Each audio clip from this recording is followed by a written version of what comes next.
What's up, good people? Rob Lee. Wanted to read an article to you, try to make it quick. Posted by Fahrenheit 211, January the 10th, 2017, about the murdering spree, the Muslim violence in Ottawa.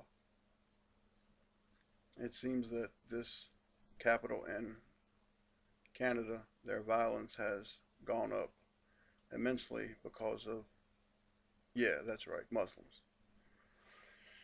Oh, man. I'll go ahead and hit the highs of it for you. As well as the well-publicized arrogance and intolerance of non-Muslims, Islam also brings with it epidemics of both violence between Muslims and violence aimed at non-Muslims. Yes. In one city alone, the capital Ottawa, Muslim violence has stretched the local police forces to a considerable degree. Here's part of the article from Front Page Magazine written by Daniel Greenfield. It makes worrying reading, and I predict that the situation will get much worse because of the current government's policy of importing Muslims. Thank you, Justin Trudeau, to the beautiful Canadian people. Canada's capital, Ottawa, is a small, sleepy city of less than 1 million. Its average annual murder rate is only 10. That's a weekend in Chicago, but last year, something strange happened to Ottawa's murder rate.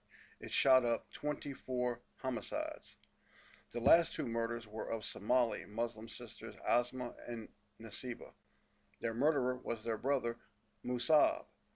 Despite the obvious history of Muslim honor killings of women often carried out by their brothers against their sisters, Musab was found unfit to stand trial. A director at the Somali Center for Family Services insisted that the Somali settlers in the city needed more mental health training. I told you in a previous video, people, the average IQ of the Somali is 68.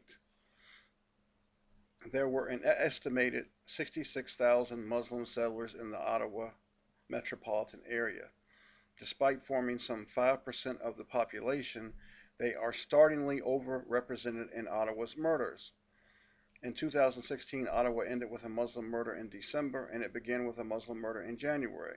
Muhammad Naji was killed by 5 other Muslim men. Muhammad had probably been shot in connection with a 2015 shooting of yet another Muslim man, an accuser named Muhammad. Can't get enough of the Muhammad, can you, people?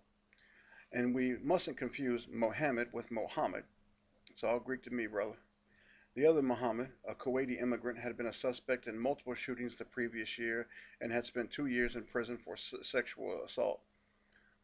That's a surprise, isn't it?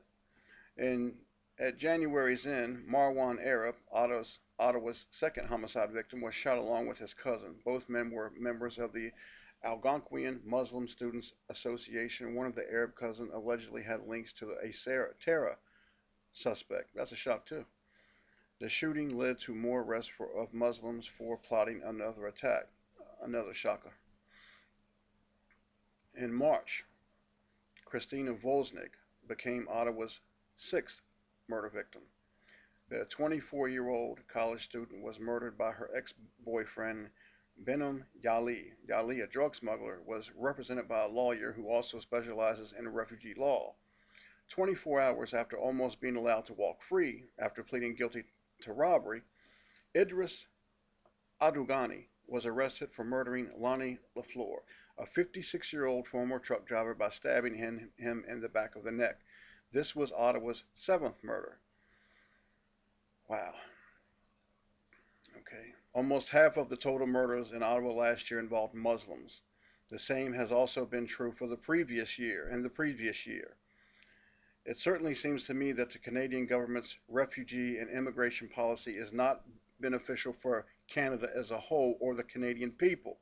Canadians will find, as the citizens of their civilized nations are starting to find out, that putting Islam into a free and cohesive society accomplishes very little apart from increasing the levels of violence, terror, and fear.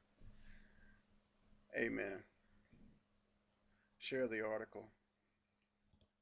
God bless you all, brothers and sisters.